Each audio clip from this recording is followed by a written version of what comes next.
Hello students, Gargi tutorial ক্লাসে তোমাদের স্বাগত জানাই।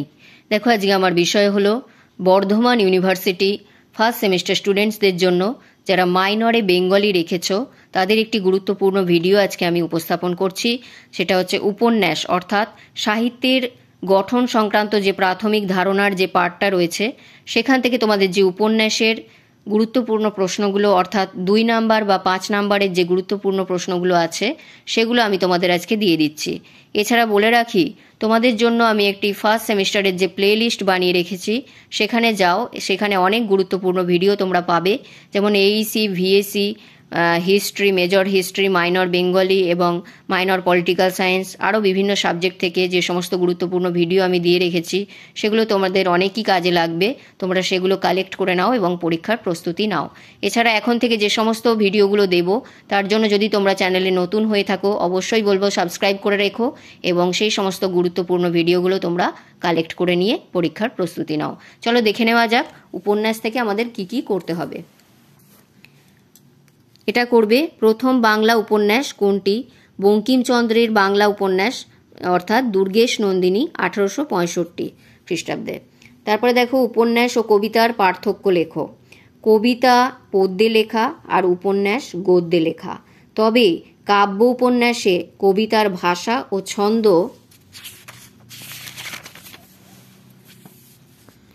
দেখা যায়, যেমন রবীন্দ্রনাথের শেষের কবিতা, জীবনানন্দ দাশের জলপাইহাটি, বাস্তবতা, স্থানকাল পাত্রের ঐক্য, লেখকের জীবন দর্শন, চরিত্র সৃষ্টি ইত্যাদি বৈশিষ্ট্যগুলি মূলত উপন্যাসে লক্ষ্য করা যায়। তবে মহাকাব্য বা ব্যালাড এই বৈশিষ্ট্যগুলি দেখা গেলেও ততটা দেখা যায় না, অর্থাৎ গৌণ। দেখো, এই প্রশ্নটা কিন্তু এসে গেছে, মানে এই পার্থক্য টাইপের প্রশ্ন কিন্তু একটা আগেরবার এসেছে, তাই এগুলো আমি তোমাদের ইম্পর্টেন্ট দেখে দিয়ে দিলাম। ছোট গল্প উপন্যাসের মধ্যে পার্থক্য, এটা এসে গেছে তাও দিচ্ছি কারণ রিপিট করতেই পারে।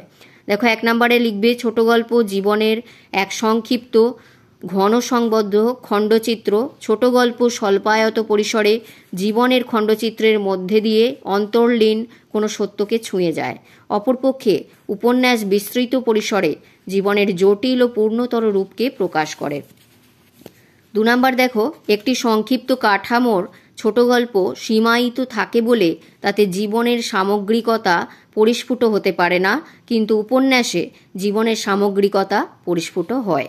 3 নম্বর, ছোট গল্পে অল্প কয়েকটি চরিত্রের কোনো একটি বিশেষ দিক বা প্রবণতা বা ইমপ্রেশনিস্ট চিত্রকলার আঙ্গিকে আভাসিত করতে হয়।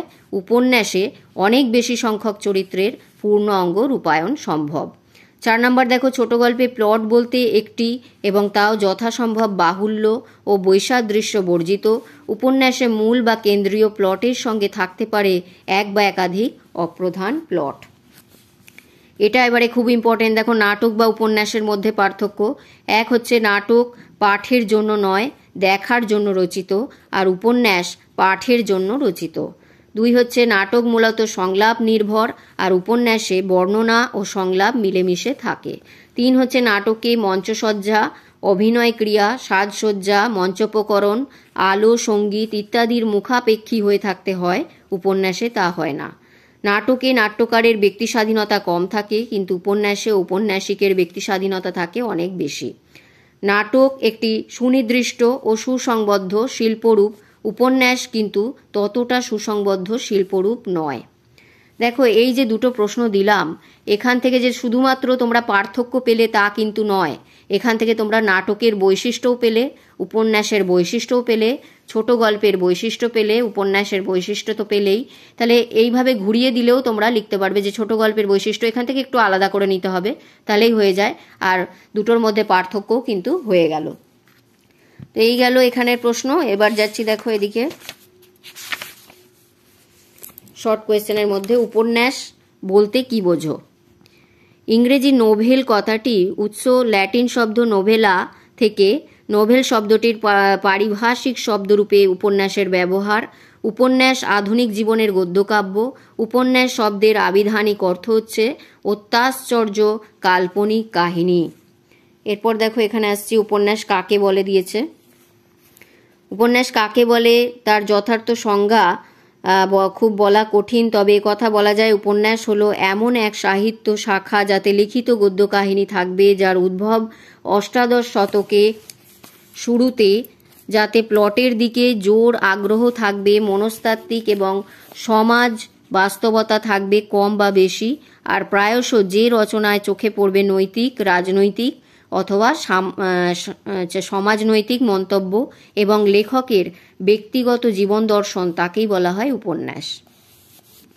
মানব জীবন কেন্দ্রিক দ্বন্দ্বমুখর কাহিনী বর্ণনাত্মক রীতিকে গদ্য ভাষায় পরিবেশিত হলে তাকেই বলা হয় উপন্যাস। যদি খুবই শর্টে লিখতে চাও তাহলে এইটুকু লিখবে। উপন্যাসকে কয় ভাগে ভাগ করা যায়, কি কি? উপন্যাসকে দুই ভাগে ভাগ করা যায়, এক হচ্ছে নোভেল, দুই হচ্ছে রোম্যান্স। নাটক বা উপন্যাসের মূল কি কি পার্থক্য দেখা যায়? নাটক ও উপন্যাসের মৌলিক উপাদানগুলি প্রায় একই, কাহিনী, চরিত্র, সংলাপ, স্থানীয় পরিবেশ, মনস্তাত্ত্বিক বিশ্লেষণ প্রভৃতি। তবে এর মধ্যে কিছু পার্থক্য দেখা যায়, যেমন এক হচ্ছে নাটক সংলাপময়ী রীতিতে রচিত, উপন্যাস বর্ণনাত্মক রীতিতে রচিত। দুই হচ্ছে নাটক অতীতকে চরিত্রের প্রত্যক্ষ উক্তির দ্বারা বর্তমান করে তোলে, আর উপন্যাস বর্ণনার দ্বারা বর্তমানকে অতীত করে তোলে। তারপরে দেখো, লিখিত নাটক অভিনীত হলে নাটকের পূর্ণতা, আসল নাটক মিশ্র শিল্প এবং নাট্যকার, পরিচালক, অভিনেতা, মঞ্চ নির্দেশক সবার সমাবেত প্রয়াসে নাটক সফল হয়। কিন্তু উপন্যাস পাঠ করে রসিক পাঠক সরাসরি গ্রন্থের পূর্ণ রস আস্বাদন করতে পারেন। নাটক হলো বিধিবদ্ধ প্রকরণ, তার ত্রয়ী, ঐক্য, চরিত্র, সংলাপ সব ব্যাপারে থাকে একটা সামঞ্জস্য, কিন্তু উপন্যাসে ব্যাপারে তেমন কোনো সুদৃঢ় নিয়ম নেই। নাটকের সংঘাত হলো মুখ্য, তা অন্তর্দ্বন্দ্ব ও বহিঃসংঘাত হতে পারে। উপন্যাসের সংঘাতের চেয়ে গুরুত্বপূর্ণ লোকের ব্যক্তিগত জীবন দর্শন ও চরিত্রের অন্তরের উন্মোচন। তারপরে দেখো, বাংলা নাটকের প্রথম দিকে মৌলিক কাহিনীর অভাবে জনপ্রিয় উপন্যাস দুর্গেশ নন্দিনী, কপালকুণ্ডলা প্রভৃতি উপন্যাসের নাট্যরূপ দিয়েছিলেন। তাহলে এই হয়ে গেল প্রশ্ন। তো এই অবধি হচ্ছে উপন্যাসের থেকে যা যা ইম্পর্টেন্ট প্রশ্ন হতে পারে। আর এখানে একটা আছে উপন্যাসের কি কি লক্ষণ দেখা যায়, এইটাও করে নেবে। উপন্যাসের যে লক্ষণগুলো দেখা যায় সেটা হচ্ছে, এক হচ্ছে কাহিনী বা প্লট, দুই হচ্ছে চরিত্র সংলাপ, তিন হচ্ছে স্থানীয় পরিবেশ ও বাস্তবতা, চার হচ্ছে মনস্তাত্ত্বিক বিশ্লেষণ, পাঁচ হচ্ছে শাখা কাহিনী এবং লেখকের ব্যক্তিগত জীবন দর্শন। এগুলি ছাড়াও কেউ কেউ বিশিষ্ট রচনা রীতিতে সংযোজিত করেছেন। তাহলে এই গেল উপন্যাসের লক্ষণ। তাহলে উপন্যাস বলতে কি বোঝো, উপন্যাস কাকে বলে, উপন্যাসের লক্ষণ এবং হচ্ছে নাটক আর উপন্যাসের মধ্যে পার্থক্য, এটা খুবই ইম্পর্টেন্ট। এছাড়াও আমি এদিকে দেখালাম যে দুটো পার্থক্য, যেমন এছাড়াও আছে প্রথম বাংলা উপন্যাস কোনটি, এবং এখানে দেখালাম উপন্যাস ও কবিতার মধ্যে পার্থক্য। আর এটা বললাম আগের বার এসেছে, তাও দুয়ের মধ্যে দিয়ে দিতে পারে, ছোট প্রশ্নের মধ্যে আসতে পারে, তাই আরেকবার দেখে নিতে বললাম। আর এখানে যেটা নাটক উপন্যাসের পার্থক্য। তাহলে এই হয়ে গেল বিষয়টা। যদি উপন্যাস থেকে তোমাদের কিছু বাকি থেকে থাকে, এই হচ্ছে গুরুত্বপূর্ণ প্রশ্ন, এগুলো করলেই আশা করছি তোমাদের 2 আর 5 যে প্রশ্নগুলো করা হয়ে যাবে। এই বলে ভিডিওটি শেষ করলাম। যদি ভিডিওটি গুরুত্বপূর্ণ মনে হয় তাহলে একটি লাইক করে দিও, চ্যানেলে নতুন হলে সাবস্ক্রাইব করে নিও।